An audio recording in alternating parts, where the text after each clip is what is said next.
বাঘ।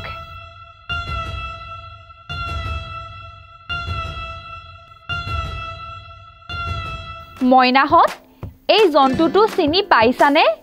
হয়, বিশ্বত জীৱিত সকলোতকৈ ডাঙৰ মেকুৰী জাতীয় জন্তু আৰু পেন্থাৰ প্ৰজাতিৰ সদস্য হিচাপে পৰিচিত এইটো বাঘ। এজন প্ৰাপ্তবয়স্ক বাঘৰ ওজন 363 কিলোগ্ৰামলৈকে হ'ব পাৰে। বাঘ হৈছে মাংসভোজী আৰু সিহঁতে মূলতঃ ডাঙৰ স্তনপায়ী জন্তুবোৰ খায়। বাঘৰ গৰ্জন 3 কিলোমিটাৰ আঁতৰৰ পৰা শুনা যায়।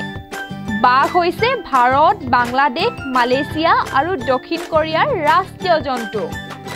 আপুনি জানেনে, আমি ভাবো যে সকলো বাঘৰ একে ধৰণৰ ৰেখা থাকে, কিন্তু আপুনি ভুল। কোনো দুটা বাঘৰ ৰেখা একে নহয়। এইটো মানুহৰ আঙুলিৰ ছাপৰ দৰে।